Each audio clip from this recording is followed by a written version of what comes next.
नमस्कार दोस्तों, आप सभी का बहुत बहुत स्वागत है।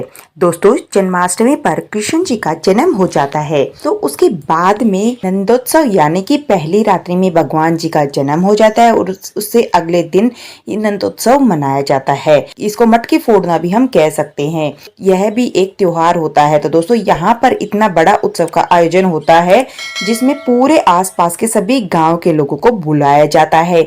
सभी देवी देवता भिन्न रूपों में उपस्थित रहते हैं, क्योंकि भगवान श्री कृष्ण विष्णु के अवतार में आते हैं। तो बहुत ही हर्षोल्लास का समय रहता है। स्वर्ग पृथ्वी पर उतर आता है। जब नंदोत्सव हो रहा था तो यह बहुत ज्यादा दान पुण्य किया जाता है, क्योंकि बहुत समय के बाद उनके घर में पुत्र रतन पैदा हुआ था और विष्णु भगवान ने उनके यहाँ पर अवतरण दिया था।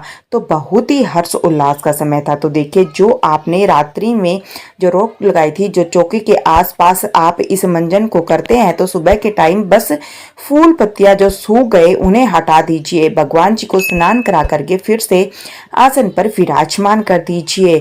आप देख सकते हैं कि मैंने यहाँ पर सजावट कर ली है बैलून से। तो उसके बाद में एक मटकी तैयार की जाती है। आप चाहे 10 मिनट की डेकोरेशन भी कर सकते हैं और मटकी आप अपने परिवार के साइज के अनुसार ले लीजिए। अगर आपके परिवार बहुत बड़ा है या फिर बड़े स्तर पर आप आयोजन कर रहे हैं, तो सोसाइटी में है, तो आप मटकी थोड़ी और बड़ी भी ले सकते हैं। उसमें आप किसी रस्सी की मदद से या फिर कोई डोरी भी ले सकते हैं। इस तरीके से बांधा जाता है। तो देखिए, वैसे इस मटकी के अंदर कुछ लोग छेद करके उसमें आटा लगा देते हैं, ताकि इस छेद को बांसुरिया से भी खोल दिया जाता है। दही नीचे गिरने लगती है, लेकिन मैंने इसमें चेंज नहीं किया। मैं सिर्फ इसमें एक आइडिया दे रही हूँ। इस तरीके से हम बांध लेते हैं, तो इसे आसानी से डेकोरेट कर सकते हैं। आप देख सकते हैं कि मैंने जन्माष्टमी के किस तरीके से सजावट की है। यहाँ पर देखिए, मैं फूल लगा लूंगी। बहुत ज्यादा मैंने डेकोरेट नहीं किया है। सिंपल साधारण तरीके से इस तरीके से हमें मटकी तैयार कर लेनी है और घर परिवार के सभी सदस्य इस मटकी में त्योहार की यानी कि नंदोत्सव में दही हांडी जरूर सम्मिलित करें। भगवान श्री कृष्ण को दही दूध मक्खन बहुत ज्यादा प्रिय है। तो देखिए, आप दही ले लीजिए। ताजा जमा हो दही, घर का हो, यह बहुत अच्छा है। गाय के दूध का हो तो और भी उत्तम है, लेकिन उसके अलावा जो भी दूध आप यहाँ पर लाते हैं वह ले लीजिएगा। और इस तरीके से देखिए, हम मटकी के अंदर दही को इस तरीके से डाल देते हैं। इस प्रकार से तो इससे अच्छे तरीके से हम भर लेते हैं। तो बहुत ही घर में इतना आनंद हो जाता है ना, कि इस उत्सव को मनाने में एक तरीके से हम जन्म के बाद की जो खुशियां मनाई जाती है ना, लल्ला का जो जन्म होता है, जैसे खुशियां मनाते हैं, वैसे ही जन्माष्टमी के दिन भी खुशी मनाई जाती है। जन्माष्टमी के बाद अगले दिन तो देखते रहिए, मैंने पूरा यह भर लिया है। इस आइडिया को देखिए, इस तरीके से हम इस हांडी को टांग देंगे।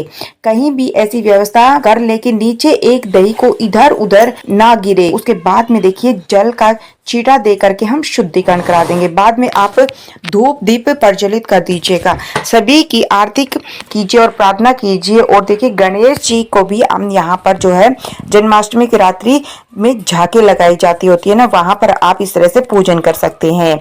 उसके बाद में माखन मिश्री का भोग लगा दीजिए। और जो भी प्रसाद वगैरह, जो भोग वगैरह बनाया था, यह तुलसी दल इसके बाद रखने के बाद में गणेश जी को आप अलग से भोग लगा दीजिएगा, क्योंकि गणेश जी के भोग में तुलसी दल नहीं चढ़ाया जाता। तो देखिए, आप इस बात का जरूर ध्यान रखें कि उनके भोग में कभी भी तुलसी दल ना रखें। कृष्ण जी को हम फिर से तुलसी मंजरी अर्पित कर देंगे। इस प्रकार से देखिए, भोग लगा देंगे तो बहुत ही ज्यादा सुंदर यह गर्व होता है और अगले दिन किया जाता है। यह नंदोत्सव आगे तक भी आप कभी भी कर सकते हैं। अगर नियम से नहीं कर पा रहे हैं तो कोई किसी भी टाइम, आप सुबह के टाइम भी किया जाता है। इसके अलावा आप कभी भी कर सकते हैं। जब भी आपको समय मिल जाता है, इस तरीके से आप फूल अर्पित कर दीजिएगा, जो भी आपको मिल जाए। इस तरह से हमने देखिए मटकी को टांग दिया है। अब घर में कोई भी बच्चा हो, उस बच्चे भगवान श्री कृष्ण की बांसुरी लेकर के उसके हाथ छुड़ा करके इस प्रकार से 7 बार या 12 बार भी इस तरीके से मटकी को मारते हैं। जैसे मटकी को फोड़ रहे हो, तो अगर आपने मटकी में छेद किया तो उसका आटा हटा दीजिए। दही नीचे गिरने लग जाएगा, लेकिन मैं ऐसे ही मटकी को उतार दूंगी। हमने सिर्फ इसको उतार दिया इस तरीके से, क्योंकि मटकी थोड़ी मजबूत है, यह टूट नहीं सकती। तो यह दही हमारे नीचे हमने उतार दिया। भगवान से प्रार्थना करेंगे, क्षमा याचना करेंगे और कहेंगे कि जिस प्रकार का आनंद आपका जन्म हुआ था तब पूरी पृथ्वी पर व्याप्त था, उसी प्रकार का आनंद इस विश्व में व्याप्त हो जाए और हमारे घर में भी इसी प्रकार का प्रेम और आनंद बना रहे। इसके बाद में तुलसी दल रखने के बाद में हम सर्वप्रथम अपने लड्डू गोपाल जी को, ठाकुर जी को भोग लगाएंगे और हम उसके बाद में परिवारजनों को यह दही वितरित कर देंगे। बहुत ही पवित्र दिन माना जाता है इस दिन को। इस तरीके से अमृत स्नान यही दिन माना जाता है। ऐसे बहुत होता है, जैसे जन्माष्टमी के अगले दिन नंदोत्सव अवश्य मनाना चाहिए। तो उम्मीद करती हूँ कि दोस्तों आपको हमारी वीडियो पसंद आई होगी। अगर आपको हमारी वीडियो पसंद आई है तो उसे लाइक कीजिएगा, चैनल को सब्सक्राइब कीजिएगा और बेल आइकन को जरूर प्रेस कीजिएगा। जय श्री कृष्ण।